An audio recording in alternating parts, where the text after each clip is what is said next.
আসসালামু আলাইকুম। আলহামদুলিল্লাহ। এত পরিমাণে দিনাজপুরে গরম, আবার আমাদের ফার্মে কোনো প্রকার ফ্যান নেই, তাই মুরগিগুলোর অবস্থা নাজেহাল হয়ে গিয়েছে। তাই মুরগিগুলো যাতে স্ট্রোক না করে এবং সুস্থ সবল থাকে, আমরা ডিসিশন নিয়েছি আমরা ফ্যান লাগাবো আমাদের ফার্মে। আমরা ফ্যানের জন্য একটা হুক বানাই নিচ্ছিলাম বাসার একটা রড দিয়ে। আমাদের ফার্মের পাশেই একটা বাজারে আমরা কামারের দোকানে গিয়েছিলাম, সেখানে সুন্দর করে একটা রড দিয়ে আমাদেরকে ফ্যানের একটা হুক বানাই দিচ্ছিল তারা। এবার আমাদের ফ্যানটা সেট করার পালা আমাদের ফার্মে। আমরা আমাদের এলাকার ইলেকট্রিশিয়ান মামাকে ডেকে নিলাম। আমাদের পুরো ফার্মের লাইনটা সেই সেট আপ করেছে এবং সে সবসময় সুন্দরভাবে পরিপূর্ণভাবেই কাজগুলো করে দেওয়ার চেষ্টা করে। মেইন বোর্ডের সাথে সে ফ্যানের লাইনের তারটা করে দিচ্ছিল।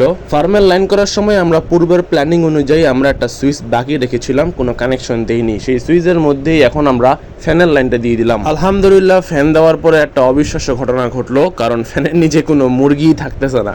এরা এত পরিমাণে এই ফ্যানটাকে ভয় পেয়েছে প্রায় বলার বাইরে। মানে এক একটা জীবন নিয়ে দৌড়াচ্ছে, এরকম একটা অবস্থা। কিন্তু কিছু করার নেই, ওদের ভালোর জন্যই আমরা ফ্যানটা দিয়েছি, কারণ প্রচুর পরিমাণে গরম, যেটা আসলে বলার বাইরে। দেখেন, আমি এতবার করে তাড়াই দিচ্ছি তাদেরকে, তারপরে তারা ফ্যানের নিচে কোনো প্রকার মুরগি থাকতেছে না, কারণ এখন তাদের গরমের থেকে আতঙ্কটা হয়ে গেছে বেশি। তো তাদেরকে তাদের মতো করে ছেড়ে দেওয়ার চেষ্টা করলাম।